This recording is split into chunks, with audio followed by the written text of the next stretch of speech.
Have you ever felt like you're doing everything right, yet still waking up drained, unfocused, and strangely numb? It's not laziness. It's not failure. It's dopamine depletion, and it's silently stealing your energy, your joy, your clarity. But you can take it back. Starting now. You don't need another productivity hack. What you need is to fix the chemistry that fuels motivation itself. Dopamine is the spark, and most of us are running on empty. In this video, we'll show you 10 Stoic-backed ways to restore it naturally, so you don't just survive, you come alive. There's a silent war happening inside your brain. It's not loud, but it's relentless. Every time you scroll without reason, snack out of boredom, or feel unmotivated, it's a sign. Your dopamine is out of sync. But what if 10 small daily shifts could rewire your mind and bring you back to yourself? There's a quiet war raging inside most of us, a war we rarely name, yet feel every single day. It isn't because it's hidden. In fact, it's painfully present, but we've grown so used to it. We've accepted it as normal. That constant fatigue upon waking, the mental fog that hangs over our daily tasks, the lack of joy or connection, even when nothing seems obviously wrong. We blame our schedules, our screens, our work, even the weather. But what if all of that was just noise masking a deeper truth? At the heart of this invisible battle is your brain's chemistry, specifically dopamine.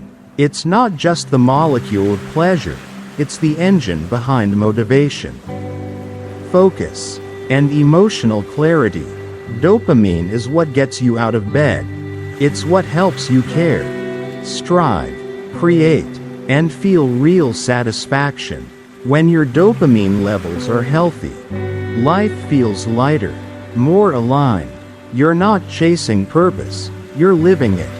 But when it dips, even the smallest tasks begin to feel like mountains. In today's world, where overstimulation meets constant exhaustion, many people are unknowingly running on an empty tank. And the result isn't just burnout, it's emotional disconnection, lack of drive, and a sense of being lost in your own life. But here's the powerful truth. Dopamine is not beyond your reach. You don't need pills. You don't need to quit your life. You simply need a roadmap back to yourself. This video isn't about perfection. It's about reconnection. We'll explore 10 grounded, natural, science-supported practices that can help you rewire your mind, reignite your energy, and restore emotional balance. These aren't hacks. They're habits, small choices, done consistently, that transform how you feel from the inside out. So if you've been feeling stuck, numb, or like a stranger to your own potential, this is for you. Because when you learn how to boost dopamine the right way, with intention, with rhythm, you don't just feel more alive. You remember who you are. Let's not chase happiness. Let's return to presence. Because your emotional and mental well-being isn't extra, it's the very foundation of a meaningful life. And it's time to rebuild that foundation. One small, powerful step at a time. Let's begin with the first one. 1. Move, even slowly. Have you ever stepped outside for a walk and felt your whole mood shift? The tension loosens, the thoughts slow down, and suddenly, clarity returns. That isn't just coincidence, it's chemistry. Gentle, intentional movement triggers dopamine release. It clears your head not just figuratively, but biologically. In a culture obsessed with intensity, We forget that movement doesn't have to be dramatic to be effective. You don't need 10,000 steps or a 45-minute workout to feel better. You just need to move, stretch, walk, breathe, because when you're anxious or overwhelmed, the last thing you feel like doing is moving, and yet, that's exactly when you need it most. The Stoics understood this long before science confirmed it. Cleanthes, an early Stoic, worked by night and studied by day. His physical labor was not a burden, it was a source of mental clarity. For him, movement wasn't separate from thought, it was the gateway to thought. So next time you feel stuck, don't just sit and think harder. Stand, move, let sunlight hit your face. Let rhythm return to your breath. Movement isn't about burning calories. It's about restoring connection to your body, to your senses, to life. Even a 10-minute walk can shift your entire mental state. Movement activates not just dopamine, but serotonin, endorphins, and norepinephrine, your brain's orchestra of emotional regulation. It won't erase your problems, but it will give you the strength to face them with clarity. And the best part? There's no barrier to entry. No gear, no plan, no perfection needed, just you, your breath, and the decision to begin. So ask yourself, what's one small movement I can give myself today? Forget what looks good. Forget what others expect. What does your body need right now? Trust it, honor it, and let that small act of motion become your return to presence. And from that presence, we move to the next step in reclaiming balance, nourishing your body not with emotion, but with wisdom. Quote, when you swap true nourishment for sugar rushes, processed quick fixes, or emotional eating, you might feel a brief hit of comfort, but it fades fast, often leaving you worse off than before.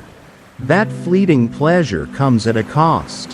What we consume in moments of stress, sadness, or boredom doesn't just fill our stomachs, it rewires our minds.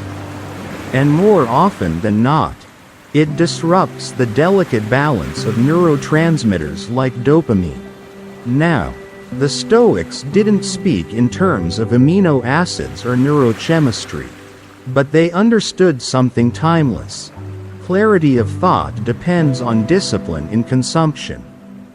Seneca once declared, drunkenness is nothing but voluntary madness. And while he spoke of alcohol, his warning extended beyond the bottle. He was cautioning us about all forms of excess, especially those that cloud judgment and weaken willpower. In today's language, the takeaway is simple. It's not about fad diets or calorie counting.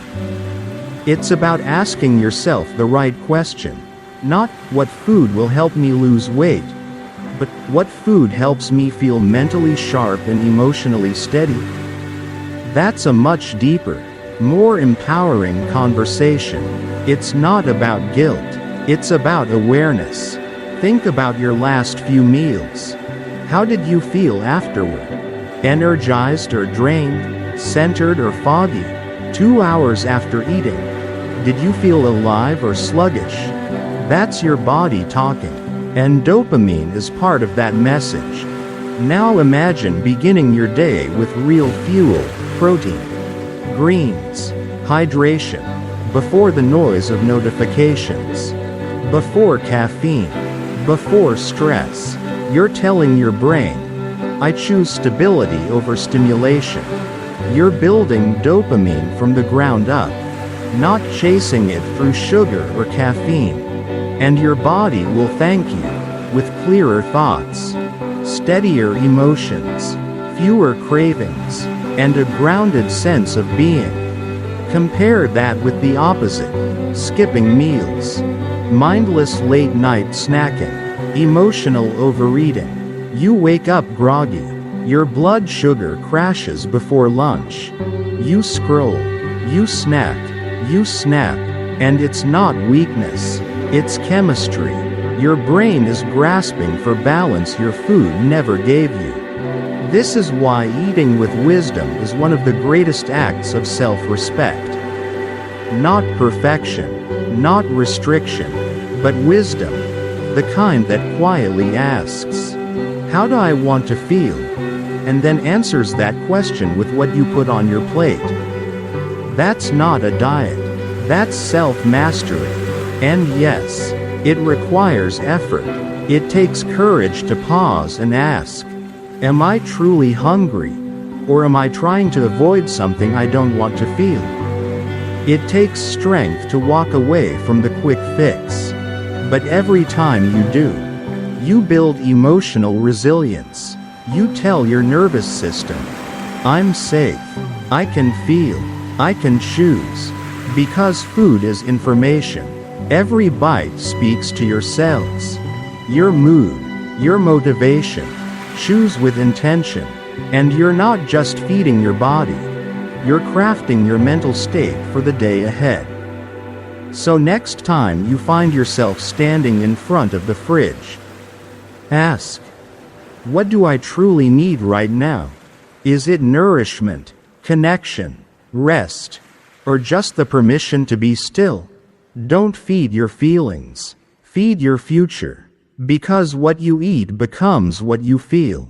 And if you want to feel strong, clear, and alive, your food has to reflect that truth. 3. Sleep like you're rebooting your soul.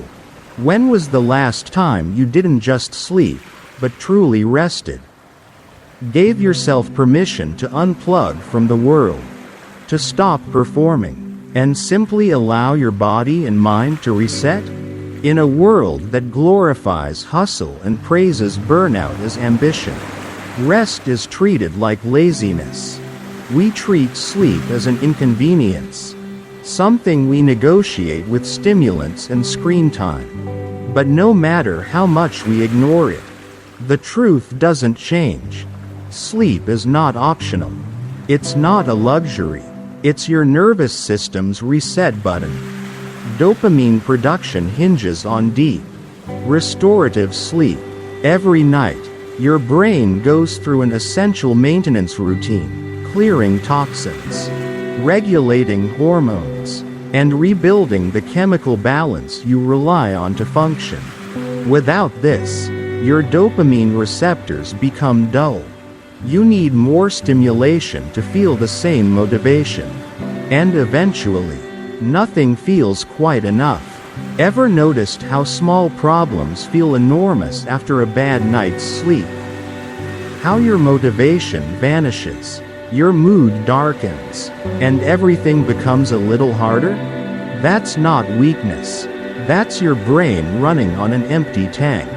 It's not sustainable. The Stoics, though unfamiliar with neuroscience, understood the rhythm of restoration. Marcus Aurelius pushed himself to rise and fulfill his duties. But he also valued rest, not indulgence, but preparation. Because rest sharpens reason. It's what allows you to meet the day not as a mess of impulses, but as a composed, grounded human being. Yet we trade sleep for screen time, doom scrolling, late night, productivity, that leaves us stealing from tomorrow's energy. We tell ourselves we're getting more done, when in truth, we're depleting the very thing we need to show up fully. One of the wisest choices you can make for your emotional well-being isn't to do more. It's to rest more, deliberately. You don't need 8 perfect hours every night, but you do need consistency. A wind-down ritual, a boundary that says, "This time is mine. This is when I recharge." Turn down the lights. Step away from noise. Let your mind detach from doing and ease into simply being. Will it be tempting to check one more message? Of course. But remember, a tired mind doesn't think, it reacts. A weary mind doesn't solve, it spirals. Better sleep creates better days. Treat your bedroom as sacred. Cool, dark, and quiet. Make it a place where your body feels safe to surrender. And if sleep doesn't come easily, start small. Consistent bedtimes. No screens an hour before. Soothing sounds. Slow, mindful breathing. Not because you're chasing perfect sleep, but because your mind deserves restoration. Ask yourself, what might change if I treated sleep like a sacred practice? Not an afterthought? What might become possible if I honored rest as part of my discipline? Not a break from it? Because when you sleep with intention, you don't just rest, you recalibrate. You reconnect with the clarity that stress hides. You restore your inner strength. And that leads us naturally to the next step in this journey toward balance. 4. Sit with yourself in stillness. Take a moment and ask yourself, when was the last time you were truly alone with your thoughts? No phone. No background noise. No distractions. Just you, your breath, and the silence. For many of us, that kind of space feels foreign, even uncomfortable. But within that stillness lies something powerful. Healing, regulation, clarity. In a world wired for noise, silence becomes rare, and yet, it's exactly what the mind craves. Constant notifications, to-do lists, algorithm-driven content, background chatter. Our senses are under siege. And while those inputs may distract us from discomfort, they also disconnect us from our own wisdom. Stillness isn't about escaping the world. It's about reconnecting with your inner one. The Stoics knew this intimately. Marcus Aurelius wrote, "Nowhere can man find a quieter or more untroubled retreat than in his own soul." That wasn't poetic musing. That was a blueprint. The Stoics believed that clarity came from solitude, from the willingness to sit with what is, without judgment, without flinching. Modern science now confirms what they practiced. Moments of stillness, through meditation, deep breathing, or quiet reflection, help regulate the nervous system. They boost dopamine and serotonin, stabilize mood, and allow the prefrontal cortex, the seat of rational thought, to lead once more. And here's the beauty of it. Stillness doesn't require a monastery or a meditation app. It can be 5 minutes in the morning with a warm cup of tea. It can be a walk without your phone. It can be closing your eyes and breathing deeply before a difficult conversation. The form doesn't matter. The presence does. Because when you sit in silence, even briefly, you're no longer reacting. You're observing. You're not avoiding your emotions. You're making space for them to speak. In that space, clarity blooms. In that pause, power returns. Imagine a moment where instead of reaching for your phone when overwhelmed, you simply sat down, placed your hand on your chest, and asked, "What am I actually feeling right now?" You didn't analyze. You didn't fix. You simply allowed. That's not weakness. That's mastery. And over time, this practice builds something stronger than focus. It builds emotional resilience. You become the calm in your own storm. Not because life gets easier, but because you become more grounded in how you meet it. Stillness might not always feel good, but it always brings you closer to truth. And truth, as uncomfortable as it may be at first, is the first step toward healing, growth, and inner freedom. You don't need to be a monk. You just need to be willing. So ask yourself, honestly, what would shift in my life if I gave myself just 5 minutes of intentional silence each day? Would I gain clarity? Would I finally hear the truth I've been avoiding? Would I soften? Because sometimes, the most courageous act is simply sitting with yourself. Quietly, kindly, consistently, and from that stillness, we begin to notice the small steps that move us forward. 5. Set goals and celebrate small wins. There's something deeply satisfying about crossing something off a list. Even something tiny, an email sent, a workout done, a drawer organized. That little spark of joy you feel? That's dopamine. It's your brain's way of saying, well done, let's keep going. And yet, most people rob themselves of that feeling. They wait to feel proud until they've achieved the big things, lost all the weight, launched the business, mastered the habit. But here's the truth. Your brain doesn't thrive on finish lines. It thrives on progress. The Stoics weren't driven by grand ambition, but they deeply valued direction. Epictetus said, "First say to yourself what you would be, then do what you have to do." That's not a call for fantasy. It's a call for action rooted in clarity. It's about small, deliberate movement. Progress doesn't have to be flashy. It just has to be real. Drink a glass of water. Take a mindful breath instead of reacting. Write one paragraph. Walk around the block. Every small act is evidence that you're not standing still. And when you acknowledge those wins, your brain rewards you with motivation. This isn't just inspirational fluff. Neuroscience confirms it.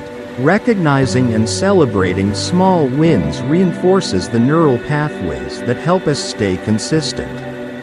It literally rewires your brain to enjoy the process, not just the result. Think of a toddler learning to walk. Every wobbly step is celebrated. Every fall is met with encouragement. So why, as adults, do we dismiss our own progress unless it's perfect? You don't build confidence by achieving perfection. You build it by showing up, again and again. Every small win is a brick in the foundation of who you're becoming. So set goals, but make them honest. Make them doable. Track your wins, not for validation, but for momentum. Keep a journal, or just pause at the end of each day and say, I showed up today. Because motivation doesn't come from waiting for change. It comes from witnessing your own effort and honoring the quiet progress most people overlook. And that brings us to the next step in reclaiming your energy and clarity, one that taps into the transformative power of something as simple as sound. 5. Set goals and celebrate small wins. There's something deeply satisfying about crossing something off a list. Even something tiny, an email sent, a workout done, a drawer organized. That little spark of joy you feel? That's dopamine. It's your brain's way of saying, well done, let's keep going. And yet, most people rob themselves of that feeling. They wait to feel proud until they've achieved the big things, lost all the weight, launched the business, mastered the habit. But here's the truth. Your brain doesn't thrive on finish lines. It thrives on progress. The Stoics weren't driven by grand ambition, but they deeply valued direction. Epictetus said, "First say to yourself what you would be, then do what you have to do." That's not a call for fantasy. It's a call for action rooted in clarity. It's about small, Deliberate movement. Progress doesn't have to be flashy. It just has to be real. Drink a glass of water. Take a mindful breath instead of reacting. Write one paragraph. Walk around the block. Every small act is evidence that you're not standing still. And when you acknowledge those wins, your brain rewards you with motivation. This isn't just inspirational fluff. Neuroscience confirms it. Recognizing and celebrating small wins reinforces the neural pathways that help us stay consistent. It literally rewires your brain to enjoy the process, not just the result. Think of a toddler learning to walk. Every wobbly step is celebrated. Every fall is met with encouragement. So why, as adults, do we dismiss our own progress unless it's perfect? You don't build confidence by achieving perfection. You build it by showing up, again and again. Every small win is a brick in the foundation of who you're becoming. So set goals, but make them honest. Make them doable. Track your wins, not for validation, but for momentum. Keep a journal, or just pause at the end of each day and say, I showed up today, not with fireworks, but with presence, with the quiet pride that says, I did what I said I would do. Because he who rejoices in one honest step, one quiet act of follow through, will one day reach the summit, not because he rushed, but because he never stopped walking. And that's not weakness. That's wisdom. That's dopamine being built intentionally, as a tool, not a trick. Each small win becomes a signal to your nervous system. Change is possible. You're not stuck. You're in motion. That shift changes everything. You stop identifying with stagnation and start seeing yourself as someone who honors their word, even if it's just one quiet promise at a time. So ask yourself, what is one small action I can take today that moves me closer to who I want to be? Do it, then acknowledge it, not for show, but for your own psychology. Because every time you do, you replace despair with direction, and slowly, your self-image begins to evolve. 6. Listen to music that moves you. Have you ever played a song and felt something shift? Like the world got just a little lighter?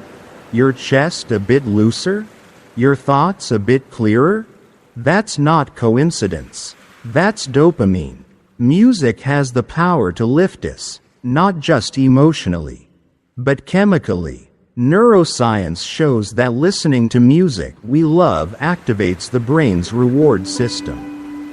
It increases dopamine, creates pleasure, evokes memory, and can even restore mental clarity. That's why a song from your teenage years can bring you back instantly. Or why some melodies make you cry, not because they hurt, but because they recognize you. Music speaks a language deeper than words. It goes where logic can't. And here's the beautiful part. You don't need therapy, a journal, or even words. You just need sound. Sound that speaks to you. The Stoics didn't center music in their teachings, but they understood rhythm, harmony, and emotional regulation. Seneca often spoke of inner rhythm and balance. Music, in many ways, is rhythm personified.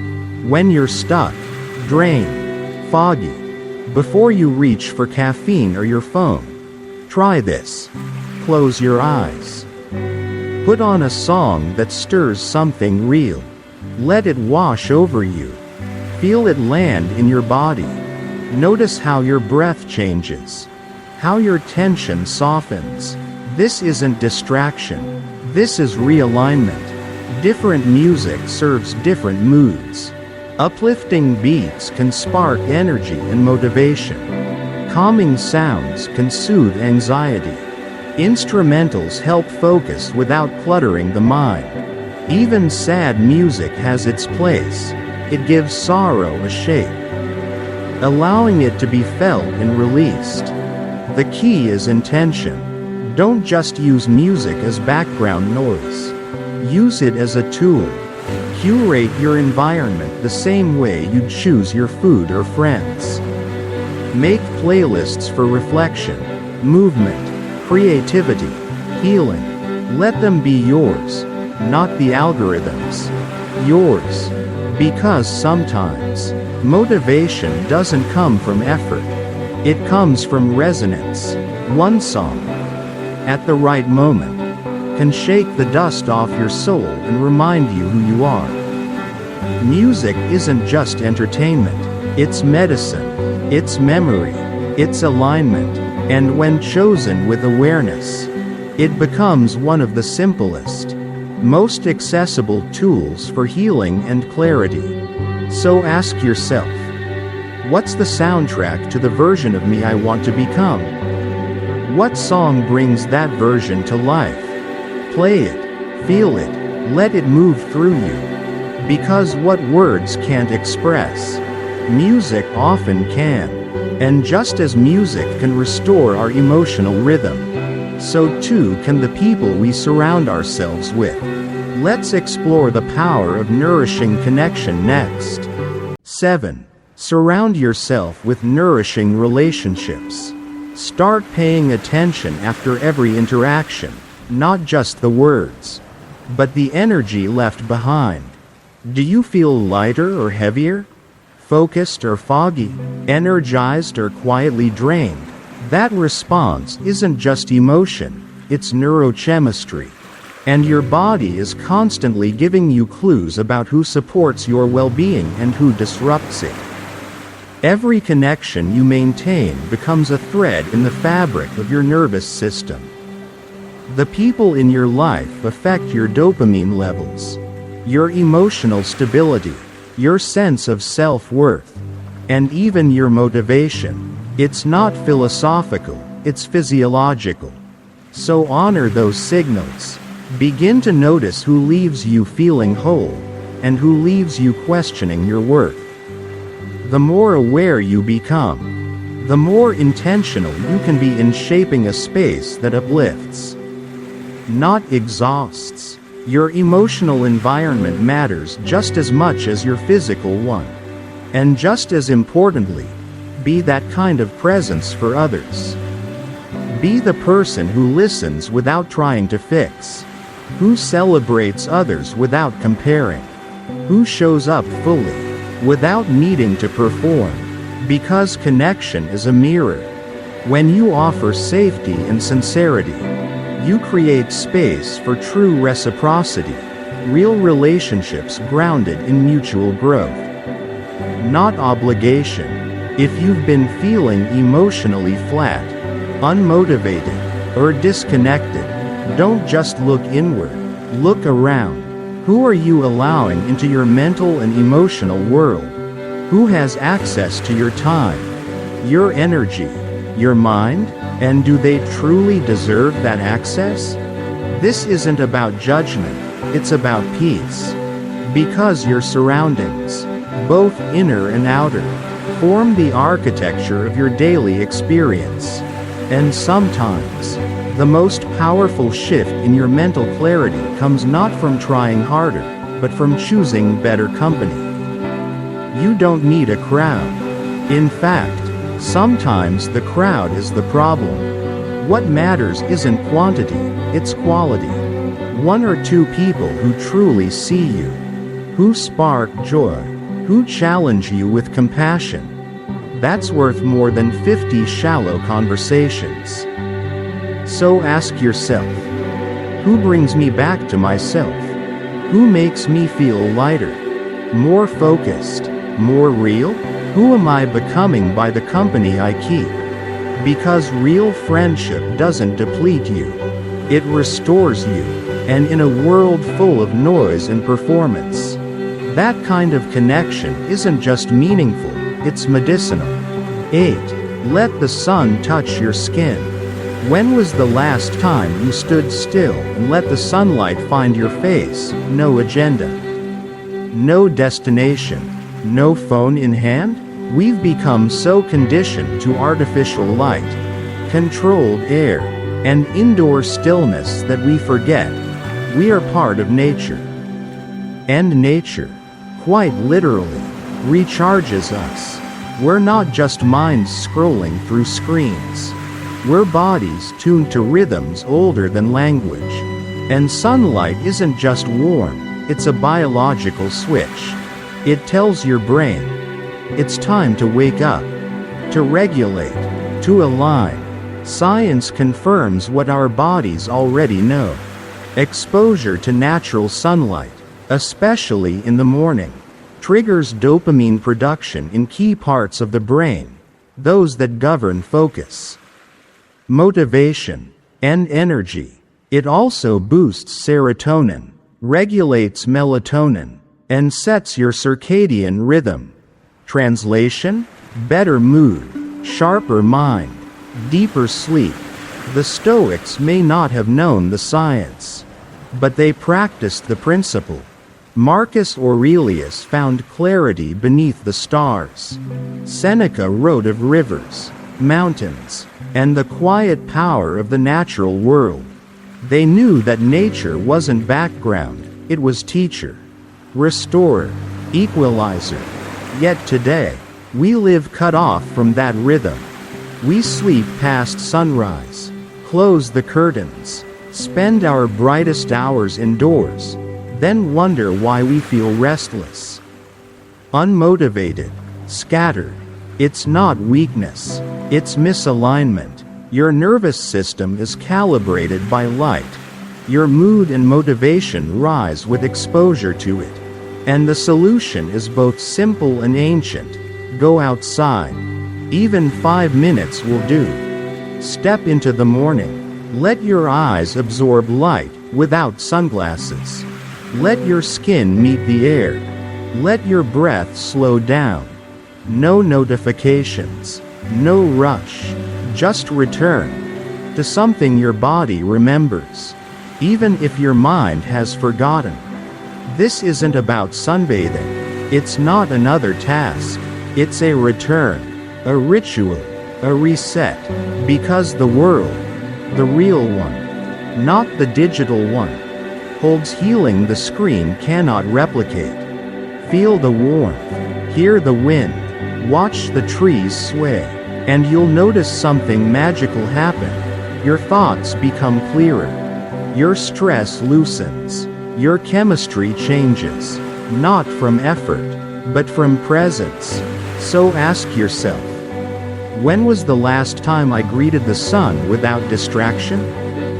What would shift if light, not a screen, was the first thing I saw each morning? Because sometimes, what you've been searching for in books, strategies, or supplements, nature already knows how to give. And when we reconnect with what is natural, we also begin to remember what makes us feel truly alive. In the next step, we return to something even more personal, doing what we love, not just what's expected. 9. Do what you love, not just what's expected. That's the quiet magic of doing what you love. It's not about escaping responsibility. It's about reconnecting with the deeper parts of yourself that generate focus without force, energy without burnout, and clarity without a caffeine crash.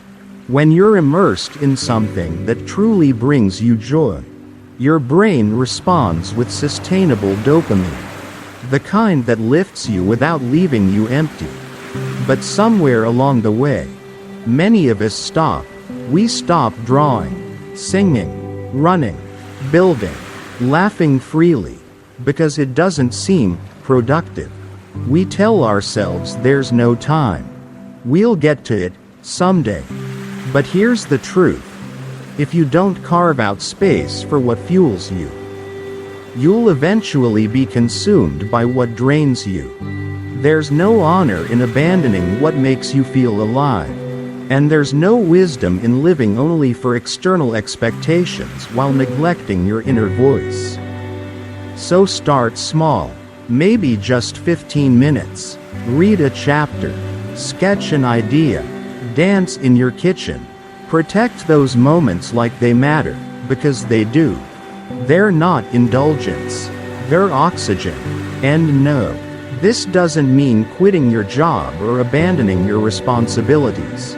It means reclaiming a piece of your spirit that was never meant to disappear, your curiosity, your wonder, your creative fire. Think about it. When you give that part of you attention, what happens? Your mood lifts, your mind sharpens, your resilience builds, and dopamine flows, not because you're proving anything, but because you're being who you are, without apology. So ask yourself, what did I once love that I've forgotten? What simple joy could I return to today? Don't wait for the world to give you permission. Don't wait for a better time. Make time, because happiness isn't something you chase. It's something you practice, by doing what brings you back to life. 10. Release stress. Don't just resist it. How much of your energy goes toward keeping it together?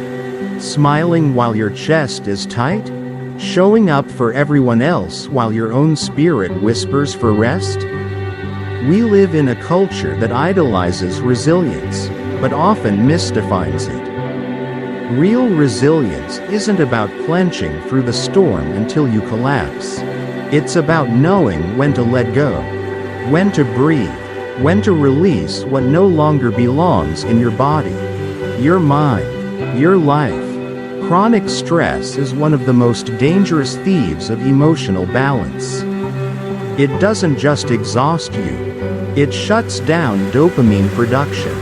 It rewires your brain to fear calm, to equate stillness with failure. And the longer stress lingers unprocessed, the more it shapes your mood, your clarity, and your ability to move forward. But the Stoics understood this long ago.